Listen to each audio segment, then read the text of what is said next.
Fala pessoal, seja bem-vindo ao canal Fez História, aqui quem fala é o professor Ronaldo. Na aula de hoje vamos falar um pouquinho sobre colonização América Espanhola. Então, após a introdução, nós iremos para o nosso slide e vamos falar sobre esse assunto aí.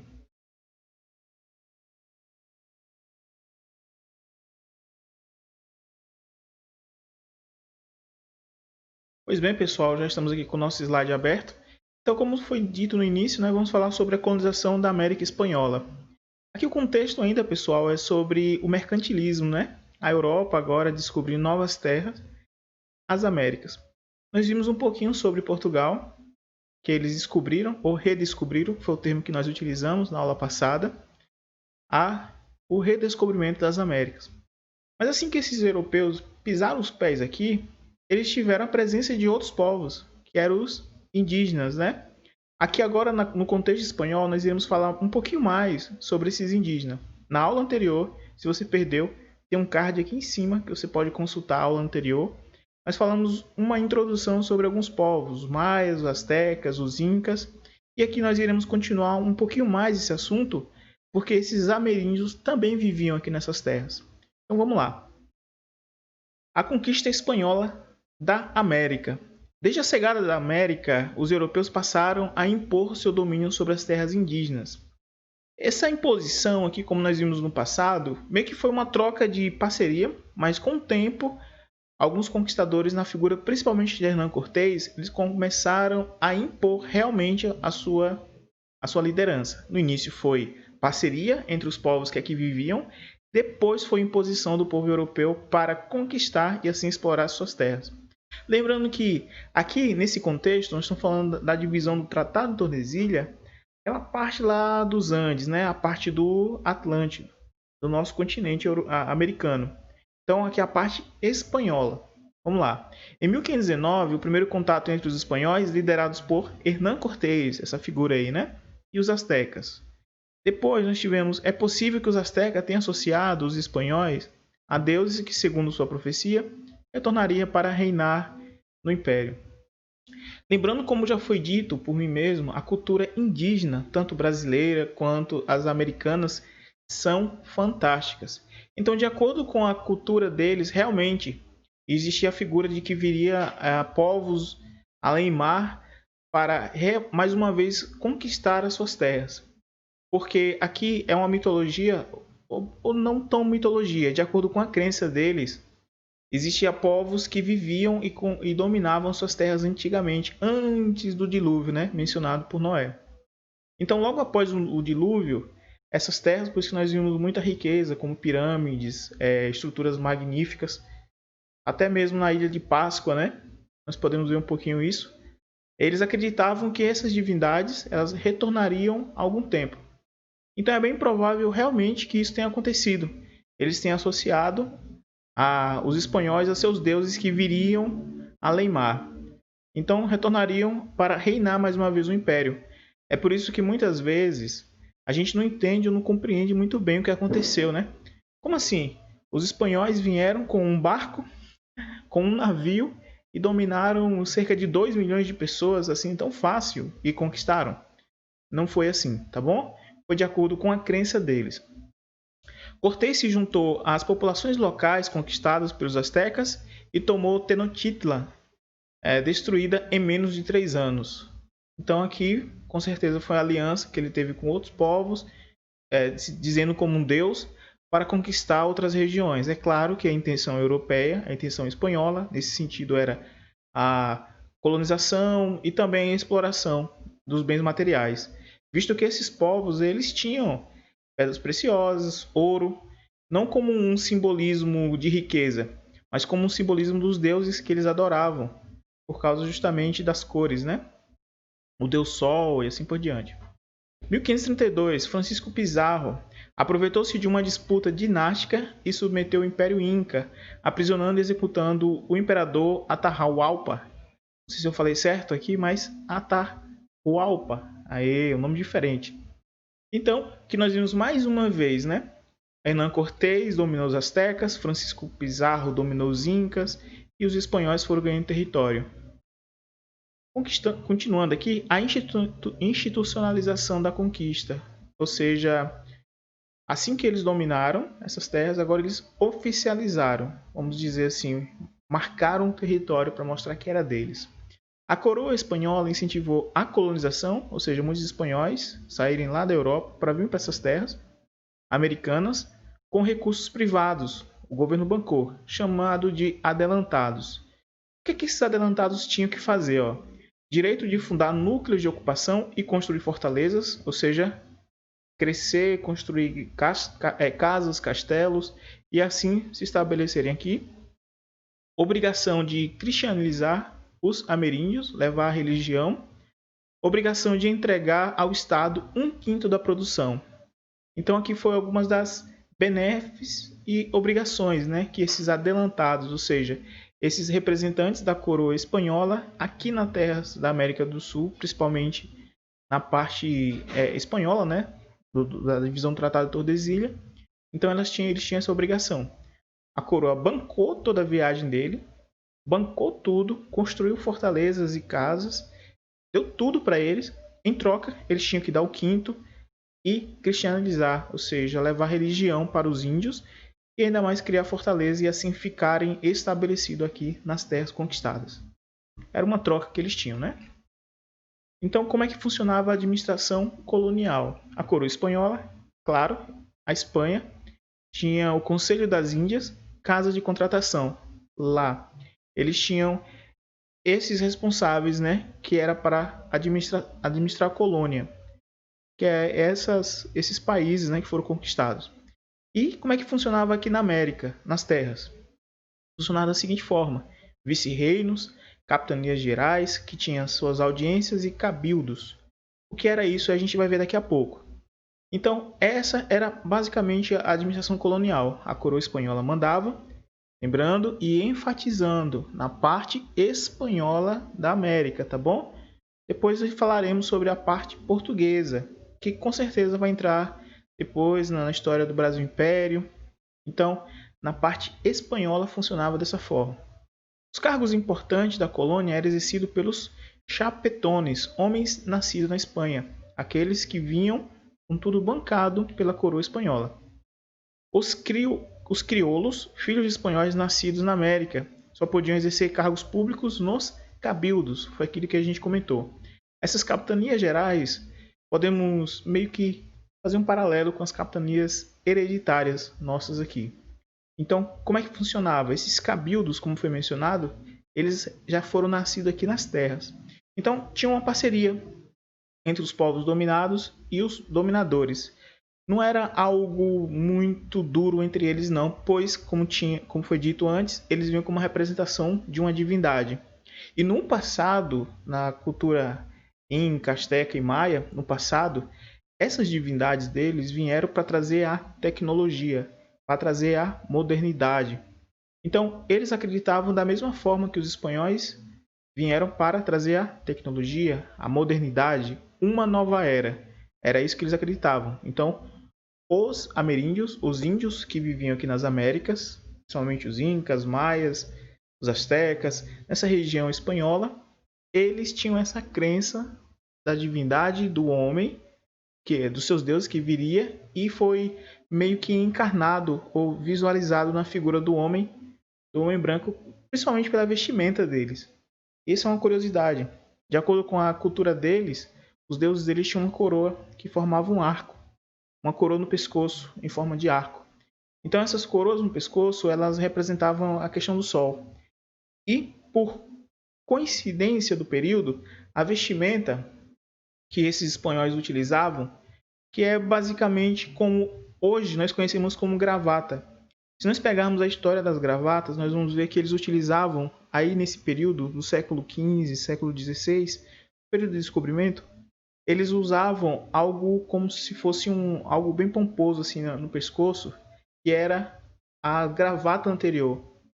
Deu para perceber o paralelo entre os deuses da divindade deles, representada, com esses espanhóis que também tinham uma espécie de gravata. É uma história da gravata que menciona que foi o primórdio de tudo. Algo redondo assim no pescoço, como a representação do Deus Sol. Então foi algo que eles ligaram o homem espanhol, o homem branco, Eu utilizo essa expressão, como já foi dito na aula anterior, né, com respeito às divisões que nós conhecemos, tipo, a Europa é branca, a Ásia é amarela. Então eu utilizo essa expressão para ficar mais fácil de entender. O homem branco, o homem europeu. A institucionalização da conquista, além da administração e dessa institucionalização, como eles fizeram para organizar, teve isso aqui ainda, esses pontos. Ó. Na metrópole, a coroa controlava com rigor a exploração econômica das terras americanas. Para isso, criou a Casa de Contratação com as seguintes atribuições: gestão dos negócios coloniais, nomeação de funcionários, lembrando que deviam ser todos espanhóis, controle do monopólio do comércio colonial. Então, por que esse controle? Como já foi dito, durante esse período de expansão da Europa, muitos países estavam de olho. Na aula anterior, na verdade, falamos sobre, por exemplo, os holandeses. Os holandeses eles eram ameaças para Portugal e Espanha nesse período de colonização aqui. Então, esse controle do monopólio do comércio colonial é o seguinte: nas Américas Centrais, outros povos já estavam começando a conquistar. Tanto França, Inglaterra, Holanda, até o primórdio do que nós conhecemos como Alemanha hoje, né? A Prússia. Esses povos eles já estavam conquistando também novos territórios. Então esse controle era isso, para que eles não pudessem dominar sobre os espanhóis. Cobrança do quinto, que era o imposto real sobre os negócios coloniais, que a gente já mencionou. Funcionava como tribunal de justiça. Então tudo que ocorria dentro da colônia tinha essa casa da contratação que era responsável por tudo. Alguém roubou, alguém fez algo errado, então eles mesmos lá tinham a punição para eles. Caso fosse um espanhol nobre ou algo do tipo, eles eram enviados para a Espanha para sofrer suas punições. E assim de modo também ocorria para aqueles que cometiam algum erro dentro da Espanha, eram enviados para as colônias. Existe até uma historinha até engraçada falando de Portugal, né? Em Portugal, eles pegavam as prostitutas e os ladrões e enviaram para o Brasil. Pois que o Brasil não tem muita gente, mas é só história.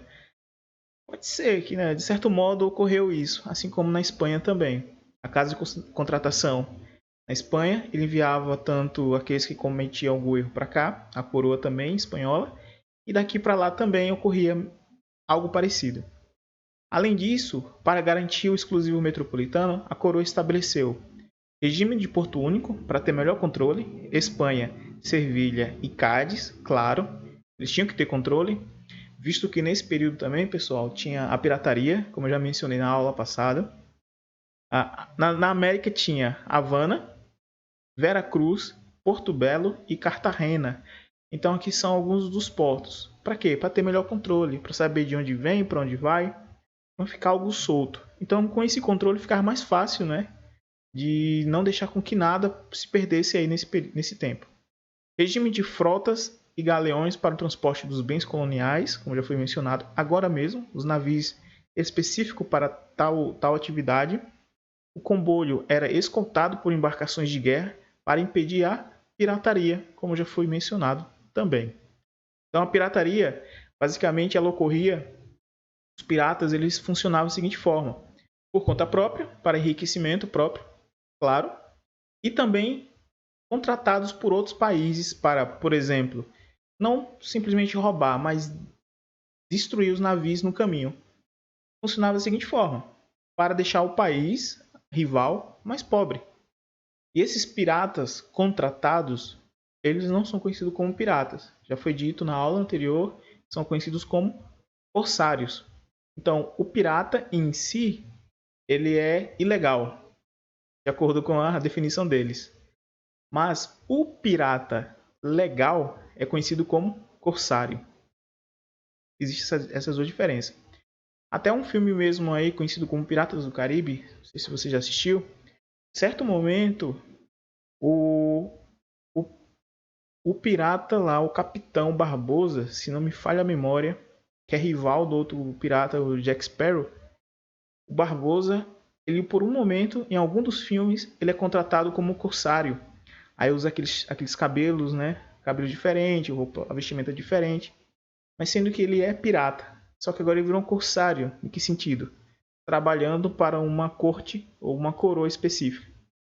Então, são algumas das curiosidades. Então, tinha esse regime, esse controle de portos para ir para a Espanha, para vir para a América, para justamente não deixar que esses piratas ou a pirataria ocorresse. Então, era um regime bem organizado, de certa forma, né, comercial.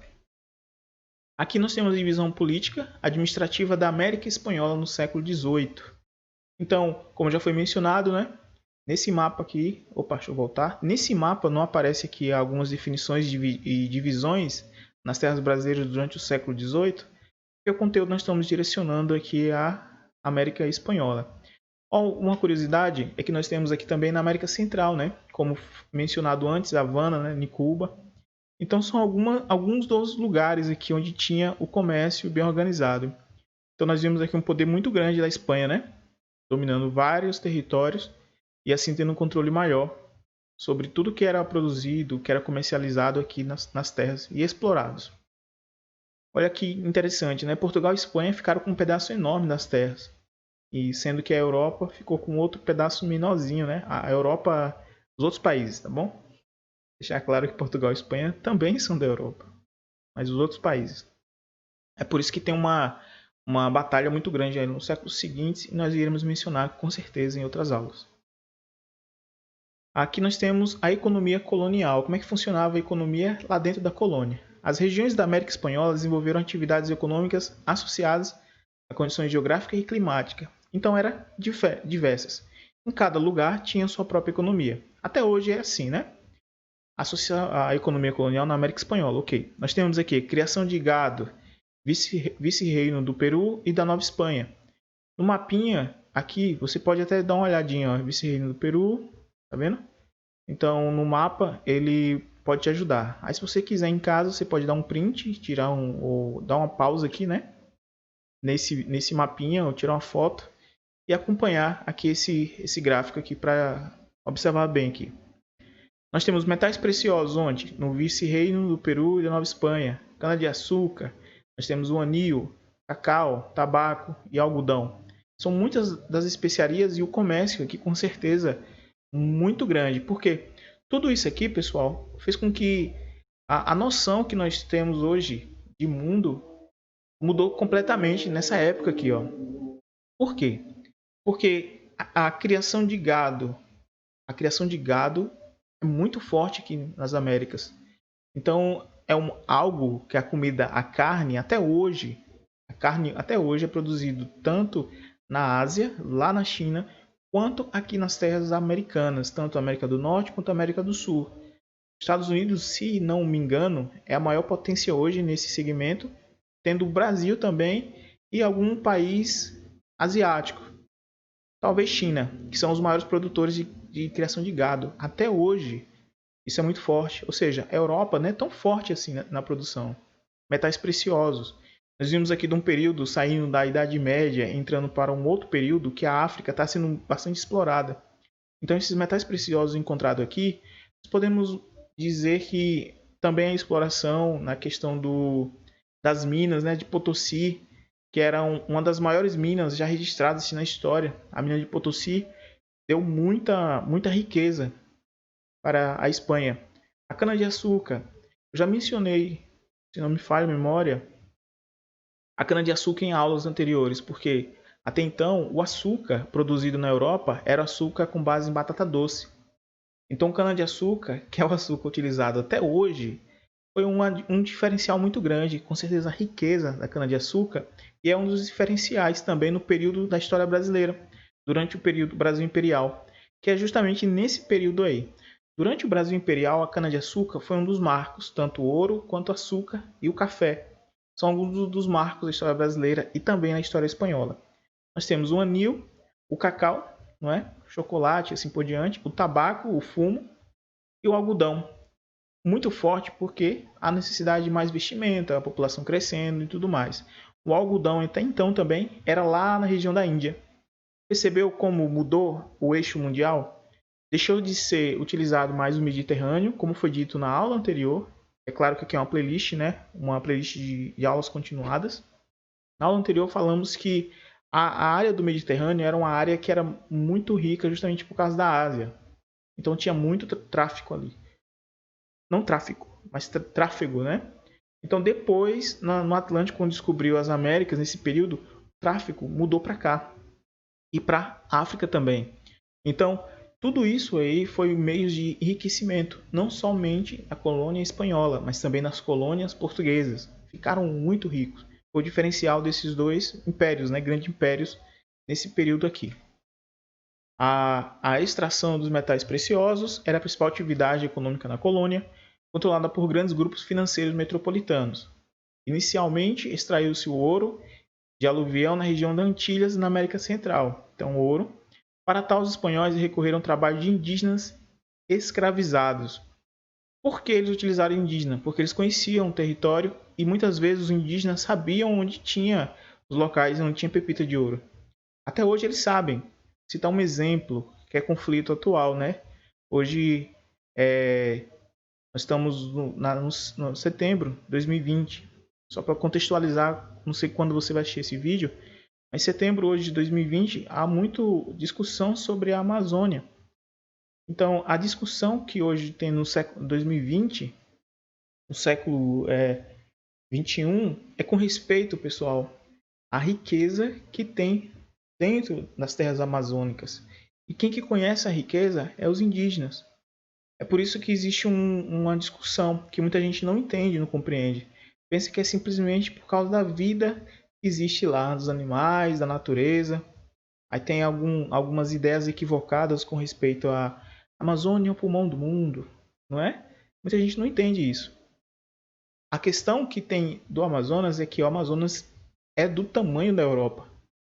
Então, visto que ela é do tamanho da Europa, a riqueza interna que tem ali, tanto de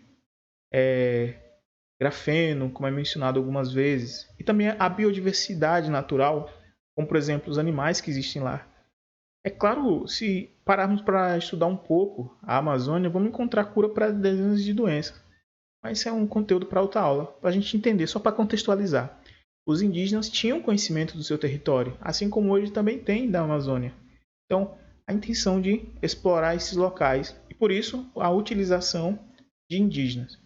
Em meados do século XVI, mudou o cenário da extração mineral com a descoberta das minas de prata de Potosí, eu já até mencionei, no vice-reino do Peru. A extração desse metal se tornou a atividade predominante na América colonial hispânica. Como eu falei, a mina de Potosí foi uma das maiores minas da história e, como foi mencionado aqui, ficava no Peru. É claro que quando se explora bastante, se esgota a riqueza desse local, mas a quantidade de escravos indígenas e escravos negros no período da escravidão aqui foi muito grande, o número de pessoas que iam para esse local, né? Então a gente vê também aqui um marco triste na história, pois muitos morriam por causa das condições de trabalho. Nas grandes minas dos vice-reinos do Peru e da Nova Espanha, predominou o trabalho indígena recrutado de acordo com o sistema de repartimento, a adaptação da mita inca e do Guaitequil azteca. Repartimento aqui, se eu não me engano, aqui na frente explica um pouquinho mais. Mas era uma forma de divisão que tinha do sistema de trabalho. Esse era o seguinte, mais ou menos assim. Tinha a encomenda e o repartimento, que é algo da divisão do que era produzido dentro. Então, existia uma forma de o que era produzido ficar com aqueles que ficavam nos vice-reinos e o que era produzido ser enviado para os reinos maiores, por exemplo, na Espanha. Então, existe uma diferença entre um e outro. Aqui na frente provavelmente menciona, estou recordando aqui agora. Aqui nós temos um pouquinho, né, da divisão, como foi dito, ouro, prata, tabaco, anil, cana-de-açúcar, algodão, cacau, alpacas, lhamas, gado. Os vice-reinados, áreas efetivas dominadas pela Espanha do início do século XVII. Então, temos aqui algumas divisões do que era. Aqui a linha em Tordesilha, América Portuguesa, aqui mais ou menos ficava o Potosí, né? As minas de Potosí. Então são algumas das coisas que eram produzidas aqui durante esse período. Aqui, exatamente. O repartimento e a encomenda, vou falar um pouco mais na frente. As formas de exploração do trabalho: o repartimento semelhante à mita ou quatequil. Sistema de trabalho muito utilizado nas minas de ouro e prata, que consistia na exploração da mão de obra indígena em regime compulsório e por tempo determinado. Os indígenas eram selecionados pelo líder da comunidade Curaca para prestar serviços. Então era uma parceria aqui, provavelmente, né? Meio que explorado também, mas era uma parceria entre os líderes. Era enviado ao local do trabalho para em atividades insalubres, como eu já mencionei, muitos morreram. Além do salário, recebiam parte da produção em minério extraído, o repartido, foi aquilo que eu mencionei, o repartimento entre as lideranças. Então, o que era produzido era dividido entre as lideranças. Agora, o que era a encomenda? Era o tipo especial de repartimento em que o colono ou encomendeiro assumiu o controle de uma comunidade indígena. O encomendeiro devia iniciar os índios na educação cristã e esses deviam recompensá-lo com seu trabalho e com o pagamento de tributos. Assim como o repartimento, a encomenda foi uma das responsáveis pela dizimação da população nativa. Essa encomenda aqui lembra quais eram das funções que esses conquistadores, como Hernán Cortés, por exemplo, eles tinham que fazer aqui nas terras? Era a catequese e o envio desses homens para outras regiões catequizados, né, esses indígenas, e muitos foram também para a Europa enviados, como uma forma de compensação e pagamento. Existiam muitas teorias com respeito disso, mas o repartimento era basicamente isso. Era também uma divisão que tinha para levar, comercializar esses índios também como se fossem escravos, mas de uma forma diferente. Ao invés de trazer para a colônia, às vezes era enviado para o reino e eles muitos morriam. Mas aqui o que é interessante é que eles tinham essa forma de exploração, muitas vezes aceito pelos líderes das próprias aldeias indígenas. E, como no finalzinho nós vimos aqui, assim como o repartimento, a encomenda foi uma das responsáveis pela dizimação das populações nativas, infelizmente. Foi uma delas, né? A outra já mencionamos na aula anterior, que foi, por exemplo, as doenças do homem branco, que os nativos não tinham imunidade nem corpos para isso.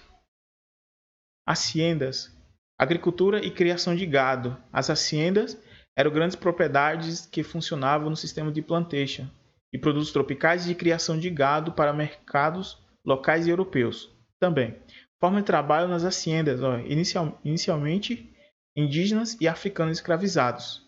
A partir de 1550, o repartimento e africanos escravizados posteriormente adotou também o trabalho de assalariado, o arrendamentos e o trabalho sazonal. Uma forma de trabalho, né? Mas mesmo assim exploração de tudo que era feito lá. Ainda sobre as haciendas, agricultura e criação de gado, o escravo africano foi pouco utilizado na América Espanhola. Sim, porque tinha os índios, né? Era adquirido apenas para suprir situações de carência de mão de obra indígena.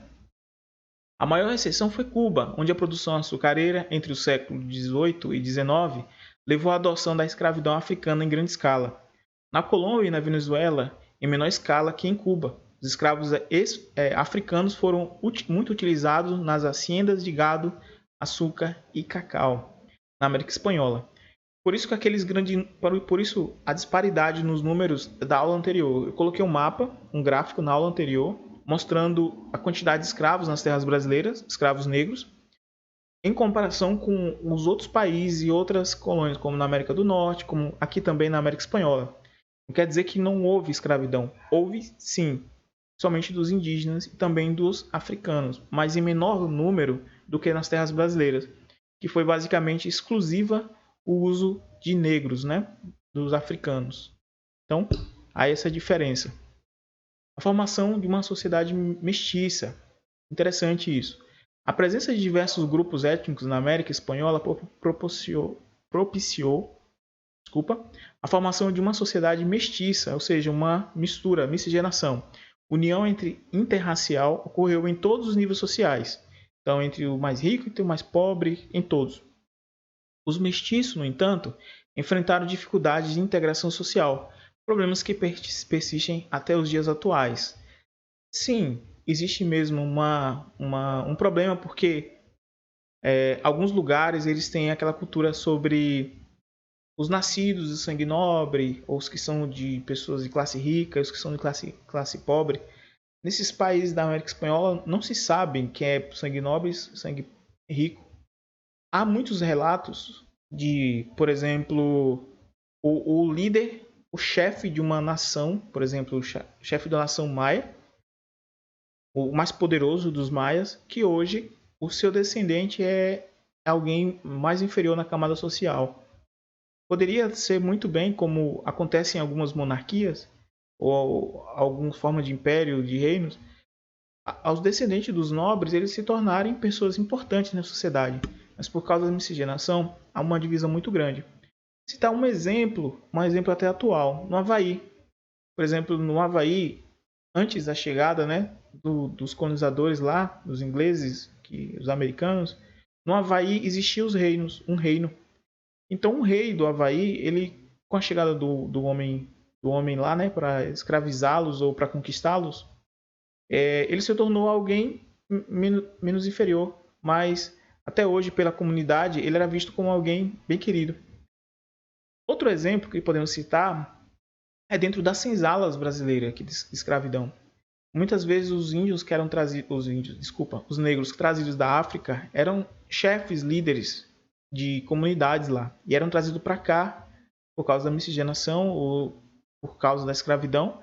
Eles eram considerados como escravos aqui, mas entre os grupos deles, eles eram reconhecidos como reis e rainhas. Então, existe esse problema até hoje, realmente uma dificuldade lá, problema social dentro da América Espanhola. A exclusão social da população de origem africana foi ainda mais acentuada. Um preconceito, mas é por causa desse respeito à cultura que eles têm, né? Sobre o sangue nobre, sobre as divindades. Não é em si, mais uma vez, a questão do racismo, né? Não é em si por ser negro ou preto. Era mais porque eles respeitam a continuidade da sua linhagem. E esses homens, infelizmente, e mulheres trazidos da África para cá, eles são tidos como pessoas sem tradição cultural, assim como os outros mestiços, a miscigenação. Então, eles sofrem um conceito, não um preconceito, porque eles adotam mais a ideia de sua cultura do que aceitar outros de fora. É uma questão social deles lá.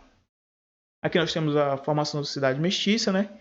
Indígenas paraguaios do povo Maca, dançando durante a celebração do Dia Internacional do Indígena Americano em Puerto Remanso, no Paraguai, em 2010. Então, aqui é uma figura representando a miscigenação. Por que a miscigenação? Podemos ver as indígenas dançando aqui no seu ritual, utilizando vestimenta do homem branco, né? Então, essa miscigenação um pouquinho interviu e muitos de nós não sabemos de onde somos originários, não sabemos nossa árvore genealógica. Então, pode ser que também tenhamos, assim como eles, né? Todos nós tenhamos sangue indígena. Eu tenho sangue indígena por minha avó ser indígena, meu pai ser negro. Então, por isso que eu tenho uma mistura diferente, né? No meu ser, na minha etnia. Então, eu tenho metade indígena e metade negro. Então, pois é isso aí, pessoal. Essa foi a aula, né? Falamos um pouquinho sobre a expansão, né? A colonização aqui da América Espanhola. Hoje nós temos essa representatividade muito grande dos indígenas aqui. Espero que você tenha gostado. Então, siga as nossas redes sociais aí que vocês podem ver na tela, tanto no nosso site, canalfezhistoria.com.br, também nossas redes sociais. No Instagram eu coloco postagens diárias, bem como no Twitter também. Você pode acompanhar também nosso Facebook, que é tudo Canal Fez História. Grande abraço, pessoal. Até a próxima aula. Tchau, tchau.